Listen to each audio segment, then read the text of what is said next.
नमस्कार दोस्तों। पिछले 9 एपिसोड्स में हमने देखा कि किस तरह भारत की एम्बुलेंस व्यवस्था मिथकों, सिस्टम फेलियर और डेटा मैनिपुलेशन के बीच फंसी हुई है। लेकिन आज आखिरी एपिसोड में हम बात करेंगे उम्मीद की कि अगर भारत चाहे तो इमरजेंसी हेल्थ केयर में मोबाइल आईसीयू रेवोल्यूशन लाना नामुमकिन नहीं, बस सही पॉलिसी, टेक्नोलॉजी और लीडरशिप की ज़रूरत है। अभी की स्थिति यह है कि भारत में हर 1 लाख जनसंख्या पर औसतन 1.5 एम्बुलेंस है, लेकिन उनमें से सिर्फ 15 से 20% में ही आईसीयू ग्रेड सेटअप होता है। कई बार क्रिटिकल पेशेंट को 60-70 किलोमीटर तक प्लेन स्ट्रेचर पर ट्रांसफर किया जाता है, जहां न ऑक्सीजन मॉनिटरिंग है, न डिफिब्रिलेटर, न ट्रेन डीएमटी। तो सवाल उठता है, क्या मोबाइल आईसीयू सिर्फ अमीर शहरों का सपना है? मोबाइल आईसीयू का मतलब है ऐसी एम्बुलेंस जो हॉस्पिटल लेवल स्टेबलाइजेशन दे सके, oxygen plus ventilator support, multi parameter monitor, defibrillator, suction plus IV setup, telemedicine link directly to hospital, यानी हॉस्पिटल ऑन व्हील्स। ऐसा मॉडल विदेशों में जैसे यूके एनएचएस, यूएसए ईएमएस और इजराइल्स मगान डेविड एंडोम में decade से काम कर रहा है। भारत के पास ये मॉडल अपनाने के लिए 3 मजबूत पिलर्स पहले से मौजूद हैं। पहला, डिजिटल इंडिया। 5G और सैटेलाइट बेस्ड कनेक्टिविटी से real time tele ICU possible है। दूसरा, स्किल इंडिया। ईएमटीज और पैरामेडिक्स को नेशनल लेवल करिकुलम से ट्रेंड किया जा सकता है। तीसरा, make in India. Local manufacturers already ventilators और कार्डियक मॉनिटर्स बना रहे हैं, बस इंटीग्रेशन की कमी है।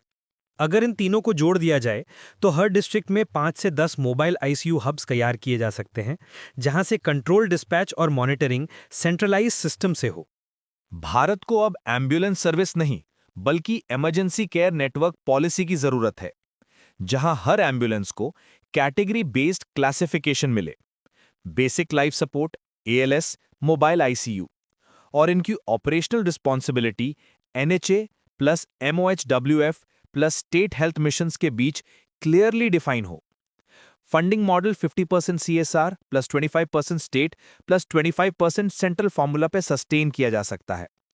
ट्रांसपेरेंसी के लिए ब्लॉकचेन बेस्ड बिलिंग सिस्टम लागू किया जा सकता है, ताकि घोस्ट बिलिंग या फेक अपटाइम खत्म हो जाए।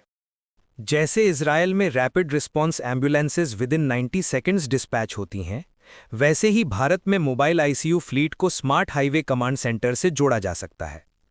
पहला prototype model AIIMS Rishikesh plus NHM Uttarakhand जैसे संस्थानों से पायलट किया जा सकता है, जहां tele ICU facility already operational है। सोचिए, अगर हर पहाड़ी गांव या छोटे कस्बे में ऐसी एक मोबाइल आईसीयू गाड़ी खड़ी हो जो किसी माँ, किसी बच्चे या किसी बुजुर्ग की आखिरी उम्मीद बन जाए, तो ये सिर्फ एक नीति नहीं, एक राष्ट्रीय करुणा आंदोलन, नेशनल कंपैशन मूवमेंट बन जाएगा। और दोस्तों, यही इस एम्बुलेंस नेशन सीरीज का मकसद था, एक्सपोज नहीं, एवोल्यूशन दिखाना। अगर आपको ये सीरीज इंपैक्टफुल लगी तो इसे लाइक, शेयर और सब्सक्राइब जरूर कीजिए, क्योंकि जब जनता जागती है, नीतियां बदलती हैं। हम मिलेंगे नए विजन सीरीज में, जहां बात होगी भारत के हेल्थ केयर और इमरजेंसी इकोसिस्टम के अगले दौर की। Till then, stay aware, stay responsible and be the change.